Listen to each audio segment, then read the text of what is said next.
Hi, everyone. Ariela Halevi here, and I wanted to talk today about something really, really important. It's about love. And why is this so important? Well, most of us would say it's February. We have this Hallmark holiday called Valentine's Day. And so the energy and the frequency of love is just in the earth, and it's in the feeling, it's in the vibe of where we are. And I just would like to argue that that's not true. What really is true, what really is coming up right now is whether you're watching this now and a year from now or 6 months from now, it really doesn't matter.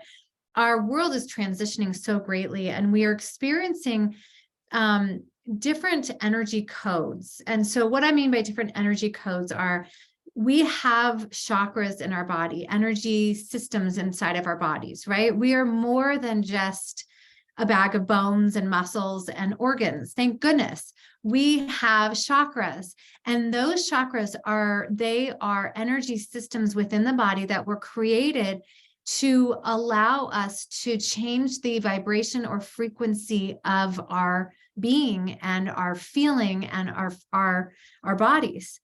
And so when we become more open, we have the ability to change our vibration and our frequency.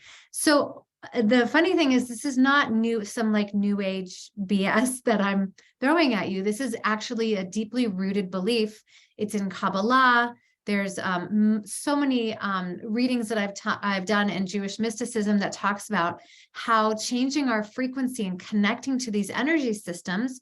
In mysticism and Jewish mysticism, it's called the Sphirot, but we're going to use energy chakras. When we connect to our energy chakras, it is like an electrical outlet for the deepening of the frequencies of our bodies. It's the awakening to allow more of spirit in so that we can experience more joy and more heart opening and more love on this earth. So for today, we're going to dive into the frequency of love, right? So many of us have thought all along that love is a feeling: sadness, happy, joy, anger, love. And love is actually a frequency, right? So you can be in anger and still vibrate love. You can be in unhappiness and grief and still vibrate love. Love does not leave. Love isn't dependent on our outside, right? Love is not dependent on whether someone loves us or not. We have the power within us, as I talked about the chakras. We have the power within us to change or fine-tune our frequency to more love. But it is really important, as we're going to go through this, that we start to realize that love is not in our mind, it's in our bodies. And so many women and men and women, we are disembodied. We would rather just ascend and spiritual bypass, or we're caught up in all of our emotions, and we can't actually embody the heart frequency of love. And so when we start to see our bodies as a frequency, as an energy system, we can then plug into this energy of love. So let's take, for example, energetic boundaries. Let's start with that. Okay, so I've talked a lot about in my videos and my blogs, and if you've come to sessions or the healing circle, you know that energetic boundaries are really, really important. Why? Because when you're not protecting yourself, you're kind of an open airway for things to come in, right? So we want to create energetic boundaries. I talk a lot about the energy bubble and that light within us to really connect with spirit and plug in our bodies to spirit so that we're not taking in outside energies and clearing out our own energy at the end of the day. So energy boundaries have to do with love. Love is a frequency that is, I actually call it the ultimate energy boundary. Why? Because when we are in this vibration of love, again, has nothing to do with the outside people. We create an energetic shield that literally blocks the outside negativity from coming in. So love is such a high frequency. when I I've been studying this for a while, and it blows me away every time I read it and reinvigorates me to remember that we go outside of ourselves for all these healings, right? And we need other people. We need the energy of other people. But ultimately, the energy frequency of love is the ultimate boundary because it's at such a high frequency. It shields against negativity. It shields against that angst that we could take in from others. So when we understand that we have that power to raise our frequency, and we're going to talk about how in a second, we have the ability to heal. We are energy healers. You are an energy healer. When you tune in, it's like a radio, when you tune into the frequency of love. So if love is not an emotion, then what is it, right? What is love?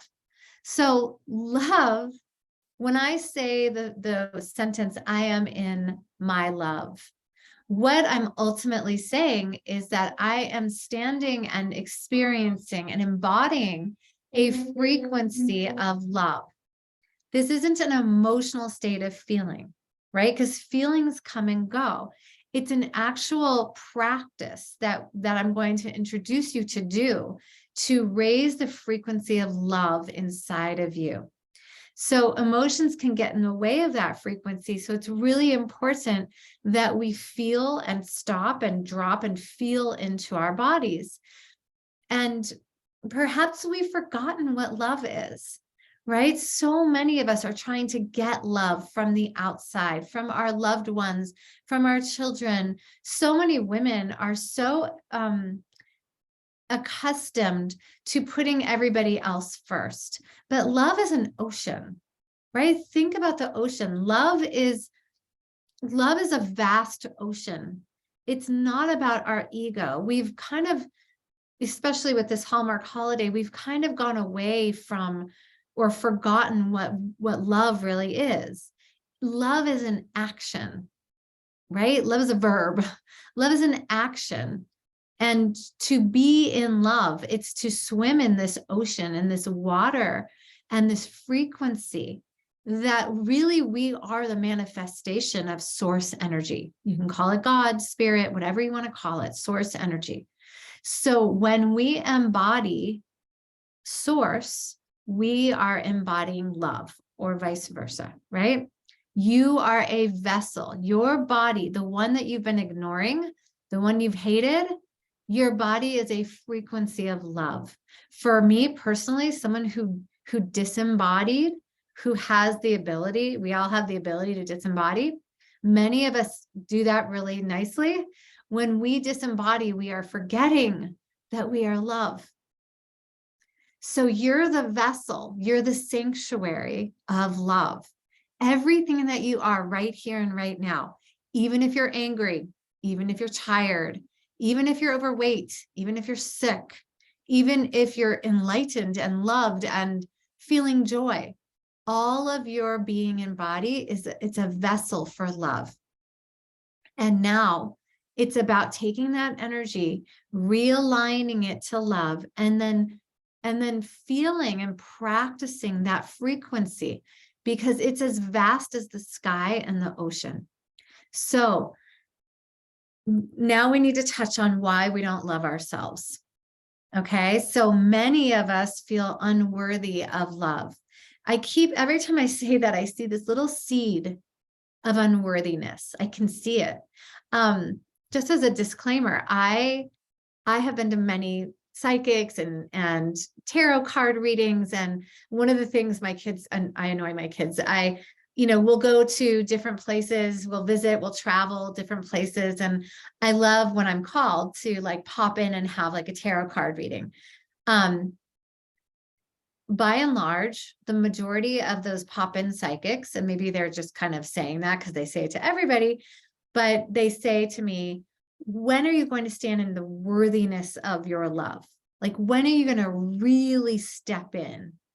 And so that has like been something that I have worked on for many, many years, to look at that seed of unworthiness because someone told you that because someone did something to you or you did something that you feel is unforgivable, that seed of unworthiness is blocking you from your birthright, which is love. Who are we? And I say this to myself as well, because every human being on this earth, whether they are famous or healers or whatever you are, every human being came here to remember that they are love. That is our life purpose. So everyone that I know, and I'm sure you know, and I'm sure I'm talking to you too, everybody that we know, including ourselves, has a moment or many, many moments of those seeds of unworthiness. And who are we to believe that we are unworthy, right? We need to turn on the faucet of love and let it flow like a waterfall through us, through all the chambers of our heart, through the energy flow, through all those places inside of us that we cannot forgive. Who are we to decide that there is a part of us that is so separate that we deny ourselves the joy of living in the vast ocean of love, source energy? It's almost selfish to think that we could actually play God and separate ourselves. So many women I know feel separate from others, from themselves ultimately. And so when we believe this false belief, because it's false, no matter what has happened to you, no matter what you've done, when we believe it, we remove ourselves from the glory and the joy, the grace and the flow of love. So my invitation to you is to look at those spaces and places inside of you that you feel are unworthy, that you feel separated from, and let your heart flow.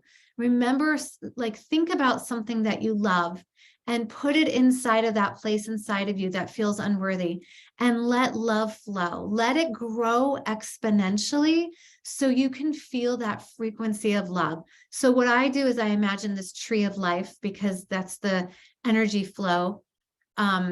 In the Jewish mysticism, it's called the tree of life. That's the flow of your body. And I feel so much love when I'm around trees and nature. So let it grow exponentially. It can be your dog. I don't care what it is. Invite it inside of you and let it grow so much that you start to vibrate with the frequency of love, and practice this.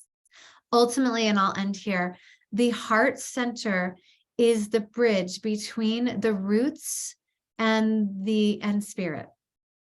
Think about the lower chakras. They're all about the roots, ancestral healing, your old beliefs, your emotions, and your wounds. If you live there only, we won't experience that love frequency. So bring all of that up to your heart chakra. Allow it to be that divine bridge that then connects you to the higher chakras, to spirit, to ascension, to joy, to love. You deserve that. So I welcome any comments or thoughts about heart-centered living, living in your heart, loving yourself more. I always love to hear from you. And with that, I wish you, my prayer is for all of us, is that spirit helps us remember how deeply we are loved. Bye, everybody. Have a beautiful, beautiful week.